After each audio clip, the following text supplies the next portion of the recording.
নিমজ্জিত হবে।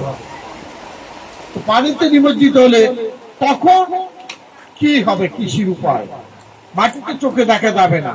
যেমন দেখা যায় না আমরা গোপালগঞ্জ বা বরিশালে কিছু এলাকা যেখানে বছরের ম্যাক্সিমাম সময় পানিতে নিমজ্জিত থাকে, মাটি দেখা যায় না। সেই জন্য ট্র্যাডিশনে যেখানে ভাসমান কৃষি প্রচলিত ছিল তারই আঙ্গিকে বর্তমান সরকারের প্রধানমন্ত্রী, যিনি আগের পূর্ববর্তী সরকারের প্রধানমন্ত্রী ছিলেন, জাতির জনক বঙ্গবন্ধু শেখ মুজিবুর রহমানের সুযোগ্য কন্যা শেখ হাসিনা, তিনি কিন্তু আজ থেকে ৫.৭ বছর আগে একটি প্রকল্প অনুমোদন দিয়েছিলেন, যার নাম এই ভাসমান প্রকল্প। তার উদ্দেশ্য ছিল যে পরিবর্তন হইলে তখন কৃষি কি হবে সেইটাকে, এবং বর্তমান যে এলাকা ভাসমান রয়েছে মানে জলমগ্ন রয়েছে সেখানে কৃষকরা কিভাবে কৃষি উৎপাদন বৃদ্ধি করতে পারে। দীর্ঘদিন গবেষণার ফলে আমাদের বিজ্ঞানীরা অনেক প্রযুক্তি উদ্ভাবন করেছেন এবং সাথে সাথে অনেক সমস্যা আইডেন্টিফাই হয়েছে, শনাক্ত হয়েছে সমস্যা। এটাও কিন্তু গবেষণার ফল। আমরা দেখতে পেরেছি অনেক এলাকা, শুধু দক্ষিণাঞ্চলে আমরা জানতাম যে পানিতে নিমজ্জিত থাকে না, কুমিল্লা, বিবাড়িয়া বা তারপর সিলেটের অনেক এলাকা পানিতে নিমজ্জিত থাকে।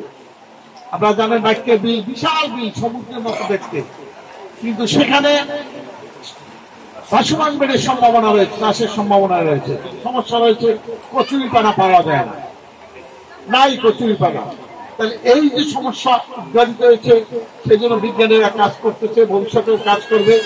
তা ভাসমান বেড়ে আমরা দেখছি যে ভাসমান বেড়ে প্রযুক্তি যে উদ্ভাবন হয়েছে, আগে শুধুমাত্র শাকসবজি বা চারা করা হতো। সেখানে আমরা এই রাজ্যের গল্প আমি সবসময় করি। এখানেই আমি এক সময় প্রথম আসার পর যোগদান করার পর 200 লাউ ছিল বাচ্চাতে। আমি অভিভূত হয়েছি এই স্পটে এত সুন্দর ভাসমান কৃষি হয়েছিল। আমি যতগুলো দেখেছি সবচেয়ে ওইবারই এখানে সবচেয়ে ভালো ছিল। এই যে সম্ভব, তার মানে কি এটা করা সম্ভব।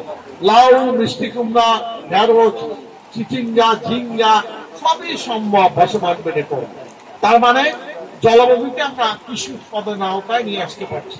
এবং বর্তমান সরকারের যে ম্যান্ডেট করেছে SDG, সাস্টেনেবল ডেভেলপমেন্ট গোল, তাতে বলা হয়েছে সবার জন্য পুষ্টি সমৃদ্ধ নিরাপদ খাবার সরবরাহ করতে হবে। আমরা জানি, ইতিমধ্যে দেখেছি যে ভাসমান বেড়ে কি তৈরি হয়, ম্যাক্সিমাম সবজি, ফল, টমেটো, তরমুজও উৎপাদন করা সম্ভব।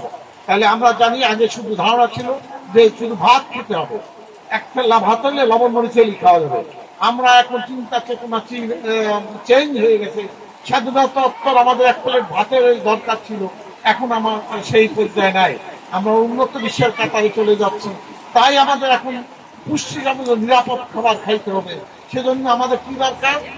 নিরাপদভাবে উৎপাদিত শাক সবজি বেশি পরিমাণে খেতে হবে। তাই শাক সবজি বেশি খেতে হলে উৎপাদন বাড়াতে হবে। তা আমরা ভাসমান বেড়ে দেখেছি নিরাপদভাবে শাকসবজি আমরা উৎপাদন করতে পারি এবং সেগুলো আমরা খেতে পারি। তাহলে আমাদের পুষ্টির চাহিদা পূর্ণ হবে। সাথে সাথে কি হবে, যে ভাসমান বেড়ে সবজি করবে সব তো নিজের খাওয়ার লাগবে না, সে বিক্রি করে তার যে অর্থের আয় হবে, সে অর্থের আয় দ্বারা সে তার সামাজিক যে তার অবস্থার পরিবর্তন করতে পারে। অর্থই কিন্তু ছাড়া কোনো কিছু উন্নয়ন সম্ভব নয়। যেমন আমরা দেখি পদ্মা সেতুকে অর্থ ছাড়া হয়েছে, ওয়ার্ল্ড ব্যাংক সরে গেছে, কিন্তু আমাদের নিজস্ব অর্থ বর্তমান প্রধানমন্ত্রী সাহসী পদক্ষেপে আমরা কিন্তু পদ্মা সেতু করতে সমর্থ হয়েছি।